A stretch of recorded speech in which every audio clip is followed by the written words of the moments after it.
बाबा, तुम्ही ज्या शंतनूची स्तुती करताय त्याचं शहरात नाव असलं तरी तो एक भावनाशून्य बिझनेसमॅन आहे, जो आपल्या नफ्यासाठी स्वतःच्या कामगारांना मशीनसारखं ट्रीट करतो. माणसाच्या भावनांना त्याच्या लेखी काही महत्त्वच नाही.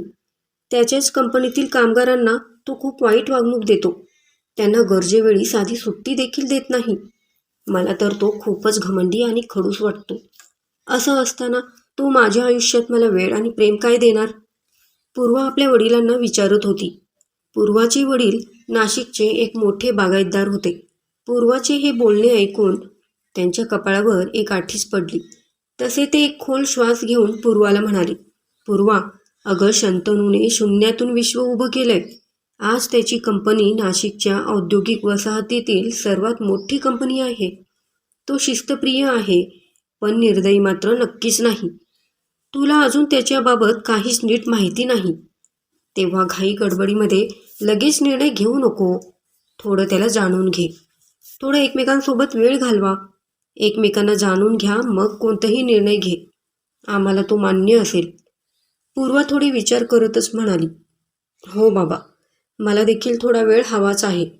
मला पाहायचं आहे की त्याच्या यशाच्या या उंच इमारतीखाली किती लोकांची स्वप्न दबली गेली आहेत. बाबा, एका गोष्टीसाठी मला तुमची परमिशन हवी आहे. मला त्याला जाणून घ्यायचं आहे.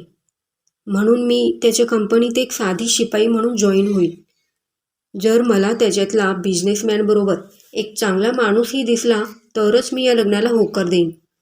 तिने बाबांना सांगितले आणि बाबांनीही तिला संमती दिली. मग पूर्वाने बाबांना एक अट घातली. बाबा, ही गोष्ट आपल्या दोघांच्यातच राहील. तुम्ही याविषयी कुणालाही काहीही सांगणार नाही. बाबांनी तिच्या डोक्यावर हात फिरवला. ते प्रेमाने म्हणाले, हो बेटा, जशी तुझी इच्छा. फक्त तू तुझी काळजी घेशील. आम्हाला तुझी चिंता वाटते. पूर्वाने बाबांना नमस्कार केला आणि ती आपल्या नव्या योजनेसाठी तयार होऊ लागली. पूर्वाने तिचे सर्व ब्रँडेड कपडे कपाटात बंद केले. डोळ्यातून चष्मा काढून कॉन्टॅक्ट लेन्स लावले आणि साधा ड्रेस घालून केसांची घट्ट वेणी बांधली. तिने तिचे नाव देखील बदलले. तिचे नाव आता लक्ष्मी होते. शंतनूच्या SK इंडस्ट्रीजमध्ये पाऊल ठेवताच पूर्वाला एक वेगळंच वातावरण जाणवलं. प्रत्येकजण वेगाने काम करत होता. तिथे हसण्याला किंवा गप्पा मारण्याला जणू बंदीच होती. एक साधी सर्वंट म्हणून ती जॉईन झाली. तिथे चहा देणे, फायली पोहोचवणे आणि केबिनची साफसफाई करणे अशी कामे ती करू लागली. तिने पाहिलं की शंतनू सकाळी 8 वाजता ऑफिसमध्ये यायचा आणि रात्री उशिरापर्यंत तिथेच असायचा. एके दिवशी एका कर्मचाऱ्याकडून एक छोटीशी तांत्रिक चूक झाली. शंतनूचा आवाज संपूर्ण मजल्यावर घुमला, अविनाश, या एका चुकीमुळे कंपनीचं 5 लाखाचं नुकसान होऊ शकलं असतं. जर तुम्हाला कामाकडे नीट लक्ष देता येत नसेल तर राजीनामा द्या आणि घरी बसा. मला इथे चांगले कष्टाळू माणसे हवे आहेत. पूर्वा बाजूला उभी राहून चहाचे कप उचलत होती. तिने मनातच विचार केला, किती कोरडा माणूस आहे हा. एका चुकीसाठी एवढं ओरडण्याची काय गरज होती? तिने त्याच्याविषयी आपल्या डायरीत पहिली नोंद केली. आज झालेल्या प्रकारावरून मला तर हा माणूस पैशाचा गुलामच वाटतो. याला लोकांच्या भावनांशी काहीही देणं घेणंच नसतं. ऑफिसमध्ये काम करताना पूर्वाला एका गोष्टीचं खूप कुतूहल होतं. कंपनीच्या 5व्या मजल्यावर कोणालाही जाण्याची परवानगी नव्हती. लिफ्टही तिथे थांबत नसे आणि पायऱ्याखालील दरवाजाला नेहमी कुलूप असे. तिथे नक्कीच काहीतरी काळबेरं चालत असणार. कदाचित कर चोरीच्या फायली किंवा काहीतरी बेकायदेशीर असेल. पूर्वाने मनानेच काहीतरी तर्क लावला. एकदा जेव्हा शंतनू त्याच्या केबिनमध्ये एका महत्त्वाच्या मीटिंगमध्ये व्यस्त होता, पूर्वाने गुपचूप त्याच्या टेबलावरून 5व्या मजल्यावरची चावी उचलली. ती पायऱ्याने वर गेली. तिचे हृदय धडधडत होते. तिने हळूच दरवाजा उघडला. आत गेल्यावर तिला जे दिसलं त्याने तिच्या पायाखालची जमीन सरकली. तिथे कोणतीही मशिनरी नव्हती किंवा पैशाच्या बॅगा नव्हत्या. तिथे होती एक भव्य आणि आधुनिक शाळा. भिंतीवर सुंदर चित्रे होती, भरपूर पुस्तके होती आणि एका मोठ्या हॉलमध्ये सुमारे 50-60 मुले कॉम्प्युटरवर अभ्यास करत होती. तिथे काही शिक्षक त्यांना शिकवत होते. पूर्वा थक्क झाली. तिने एका शिक्षिकेला विचारले, हे काय आहे? त्या म्हणाल्या, ही शंतनू सरांची गुप्त शाळा आहे. हे सर्व मुलं या कंपनीत काम करणाऱ्या मजुरांची आणि शिपायांची आहेत. शंतनू सर स्वतःच्या पगारातून या मुलांचं शिक्षण, खाणं पिणं आणि कपड्यांचा खर्च करतात. पण हे सगळं ते गुपचूप करतात, कोणालाही न कळवता. ही त्यांची अशी अटच आहे. सरांना वाटतं की जर हे बाहेर समजलं तर लोक त्यांच्याकडे व्यावसायिक म्हणून नाही तर दानशूर म्हणून बघतील, जे त्यांना आवडत नाही. पूर्वा अजूनही धक्क्यातच होती. तितक्यात मागून आवाज आला, लक्ष्मी, तू इथे काय करतेस? तिने वळून पाहिले तर तिथे शंतनू उभा होता. तो जळक्या कटाक्षाने तिच्याकडेच पाहत होता. जणू तो त्याच्या नजरेनेच विचारत होता की तू इथे काय करतेस? क्षणभर तिलाही भीती वाटली. तिच्या तोंडातून शब्दच फुटत नव्हता. सर, मला वाटलं की तुम्ही... काय काय वाटलं तुला? हे की मी काहीतरी गैरप्रकार करतोय? शंतनू ओरडला. या मुलांचे आईवडील दिवसभर माझ्या फॅक्टरीत घाम गाळतात. जर त्यांची मुलं शिकली नाहीत तर तीही आयुष्यभर मजूरच राहतील. मला माझ्या कामगारांना निरक्षर नाही तर त्यांच्या पुढच्या पिढीला लायक बनवायचं आहे. म्हणूनच मी दिवसा त्यांच्यावर ओरडत असलो तरी माझी फक्त एवढीच आशा असते, त्यांनी काम नीट करावं, जेणेकरून त्यांना चांगला पगारही मिळेल आणि त्यांच्या मुलांनाही चांगलं भविष्य मिळेल. आता मात्र पूर्वाची बोलतीच बंद झाली. त्या दिवशी पूर्वाला कळून चुकले की शंतनू हा केवळ एक बिझनेस टायकून नाही तर तो एक चांगला माणूस देखील आहे. तिने ज्याला यंत्रासारखा भावनाशून्य माणूस समजले होते तो प्रत्यक्षात खूपच ग्रेट निघाला होता. दुसऱ्या दिवशी पूर्वाने ठरवले की ती आपली खरी ओळख सांगून शंतनूची माफी मागेल. ती त्याच्या केबिनमध्ये गेली. सर, मला तुम्हाला काहीतरी सांगायचं आहे. मी लक्ष्मी नाही आहे. माझं नाव पूर्वा राजशेखर आहे. शंतनूने फायलीवरून नजर हटवली. तो अजिबात चकित झाला नव्हता. त्याने आपल्या ड्रॉवरमधून एक फाईल काढली. त्यात पूर्वाचा बायोडाटा आणि फोटो होता. पूर्वा, तुला काय वाटलं? तू तुझी ओळख लपवली तर मला काही कळू शकणार नाही. माझ्या कंपनीत मला सुई हल्ली तरी कळतं. तिथे माजी गृहमंत्री राजशेखर यांची मुलगी शिपाई म्हणून येते आणि मला कळणार नाही असं तुला वाटलंच कसं? शंतनूचा आवाज एका बिझनेस टायकूनसारखा होता. तो तिच्या नजरेला नजर घालून बोलत होता. त्याच्या नजरेमध्ये तिच्याविषयी संताप अगदी स्पष्ट दिसत होता. त्याला स्वतःवरचा प्रचंड विश्वास होता. पूर्वाने त्याच्याकडे पाहणंही टाळलं.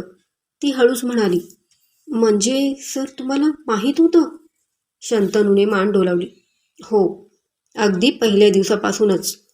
मला वाटलं होतं तू तुझा हट्ट पूर्ण करून निघून जाशील, पण तू माझ्या खाजगी जागेत माझ्या परवानगीशिवाय प्रवेश केलास. तू माझ्या गुप्त शाळेबद्दलही जाणून घेतलंस. तुला माझ्या बिझनेसविषयी आणि स्पेशल म्हणजे माझ्याविषयी जाणून घ्यायचं होतं ना? सो मिस पूर्वा, आता तुला तुझं उत्तर मिळालं असेलच. पण एक गोष्ट लक्षात ठेव. शंतनू उभा राहिला आणि तिच्या जवळ आला. व्यवसायात ऑडिट केलं जातं, नात्यात नाही. तू माझ्या आयुष्याचं ऑडिट केलंस. तुला माझ्यावर विश्वास नव्हता म्हणून तू हे नाटक केलंस. ज्या मुलीला माझ्या शब्दापेक्षा तिच्या जासूसीवर जास्त विश्वास असेल, अशा मुलीसोबत मी माझं आयुष्य कसं व्यतीत करू? पूर्वा थोडी अपराधीपणानेच म्हणाली. शंतनू, मला प्लीज माफ करा. माझा उद्देश तुम्हाला दुखवायचा नव्हता. तसा शंतनू पटकन म्हणाला. उद्देश चांगला असला तरी मार्ग चुकीचा होता पूर्वा. या लग्नासाठी मी तुझ्या वडिलांना नकार कळवला आहे. तू आता हे ऑफिस सोडून जाऊ शकतेस. पूर्वाचे डोळे भरून आले होते. तिला त्याच्याशी बरंच काही बोलायचं होतं, पण तो आता ऐकण्याच्या मनस्थितीतच नव्हता. शेवटी ती नाईलाजाने निघून गेली. पूर्वा घरी गेली. तिचं मन तिला खात होतं की तिने एक मौल्यवान माणूस गमावला आहे. तिच्या मनात आता त्याच्याविषयी एक भावना निर्माण झाली होती. त्याच्याविषयी तिला आदर वाटू लागला होता. तिने ठरवलं की ती त्याच्यासाठी आयुष्यभर थांबायला तयार आहे. पूर्वाला आपल्या कृतीचा पश्चाताप झाला होता, पण आता वेळ निघून गेली होती. तिने स्वतःची एक लहान NGO सुरू केली. ती झोपडपट्टीतील मुलांच्या कौशल्य विकासासाठी कामं करू लागली. पूर्वाने जेव्हा तिची NGO सुरू केली तेव्हा सुरुवातीला तिला लोकांच्या नकाराचा सामना करावा लागला. एके दिवशी भर दुपारी पूर्वा झोपडपट्टीतील मुलांच्या पालकांना शिक्षणाचं महत्त्व पटवून देत होती. तेव्हा एका मजुराने तिलाच सुनावले, आमच्या पोरांनी शिकून काय साहेब व्हायचंय? 4 पैसे कमावले तरच आमची चूल पेटेल. हे ऐकून पूर्वा क्षणभर थांबली. त्यांचं बोलणं ऐकून तिला रागच आला, पण तिने शांतपणे त्या मजुराला समजावून सांगितले. त्या दिवशी पहिल्यांदा तिला जाणवलं की शंतनू फक्त ओरडत नव्हता, तर तो अशाच कित्येक कडू वास्तवांशी रोजच लढत होता. ती घरी आल्यावर आपल्या डायरीमध्ये तिने लिहिलं, शंतनू, आज समजलं की शून्यातून विश्व उभं करण्यासाठी फक्त पैसा नाही, तर काळजाचा दगड करून जगाच्या प्रश्नांना सामोरं जावं लागतं. या कामामध्ये तिला अनेक अडचणी आल्या, पण तिने आपला प्रवास चालूच ठेवला. 6 महिने उलटले. एके दिवशी नेहमीप्रमाणे पूर्वा आपल्या ऑफिसात काम करत होती. बाहेर पाऊस पडत होता. हवेत थंड गारठा पसरला होता. पूर्वाचं मन शंतनूच्या आठवणीने बैचेन झालं होतं. पूर्वाला SK इंडस्ट्रीजमधील आपण घालवलेले क्षण आठवत होते. मग ती आणखीनच बैचेन झाली. आज ती स्वतःच्या छोट्याशा ऑफिसमध्ये बसून कामगारांच्या पगाराचे पत्रक बनवत होती. अचानक तिचं लक्ष बाजूला ठेवलेल्या एका वर्तमानपत्रावर पडलं, ज्यात शंतनूचा यंग बिझनेस आयकॉन म्हणून फोटो आला होता. तिने हळूच त्या फोटोवरून हात फिरवला. तिच्या डोळ्यात पाणी जमा झालं.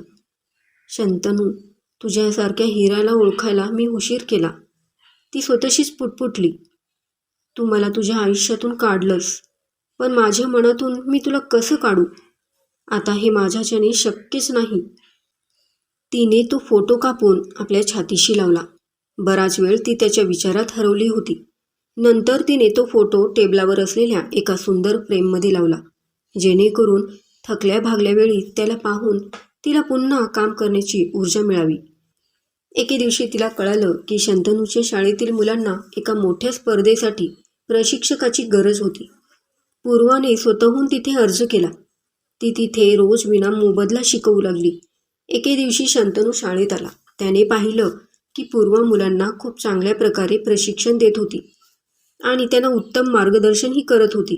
ती सांगत होती, मुलांनो, जगात सर्वात कठीण गोष्ट म्हणजे एखाद्याचा तुटलेला विश्वास पुन्हा मिळवणे. त्यासाठी प्रसंगी आपलं संपूर्ण आयुष्यही वेचावं लागतं. शंतनू लांबून हे ऐकत होता. त्याच्या लक्षात आले की पूर्वाचा दृष्टिकोन बदलला होता. तो तिच्या जवळ गेला आणि म्हणाला, या प्रोजेक्टमध्ये अजून एका शिक्षकाची गरज असेल तर मी येऊ शकतो का? पूर्वाने वळून पाहिले. तशी ती एकटक त्याच्याकडे पाहतच राहिली. तिच्या डोळ्यात आनंद अश्रू होते. तिने विचारलं, तुम्ही मला माफ केलं? शंतनू हसून म्हणाला, नातं व्यवसायासारखं नसतं पूर्वा, त्यात कधी कधी नुकसान सोसावंही लागतं, तरच पुढे नफा मिळतो. तू तुझं ऑडिट पूर्ण केलंस. आता आपण एकत्र मिळून एक नवीन. तो बोलता बोलता थांबला. तशी पूर्वा लाजून गुलाबी होत होती. दुसऱ्याच दिवशी शंतनूने सगळ्या स्टाफसमोर लग्नासाठी तिला प्रपोज केलं. शंतनूने गुडघ्यावर बसून पूर्वासमोर एक अंगठी धरली. पूर्वा, तुला माझ्या आयुष्याचं पुन्हा एकदा ऑडिट करायला आवडेल का? पण यावेळी संशयाने नाही, तर प्रेमाने. पूर्वाच्या डोळ्यातून आनंदाश्रू वाहू लागले. तिने हो म्हणून मान डोलावली आणि पूर्ण हॉल टाळ्यांच्या कडकडाटाने घुमून निघाला. नाशिकच्या त्या बागायतदाराची मुलगी आज एका शून्यामधून विश्व निर्माण करणाऱ्या माणसाची खऱ्या अर्थाने अर्धांगिनी झाली होती. तर ही कथा तुम्हाला कशी वाटली? पूर्वाने शंतनूची परीक्षा घेऊन चूक केली की बरोबर? आणि तुमच्या मते तुटलेला विश्वास पुन्हा मिळवण्यासाठी प्रेमात दुसरी संधी मिळायला हवी का? कमेंटमध्ये नक्की सांगा. कथा आवडली असेल तर चॅनेलला नक्की सबस्क्राईब करा, लाईक आणि शेअर करा. कथा ऐकल्याबद्दल खूप खूप धन्यवाद.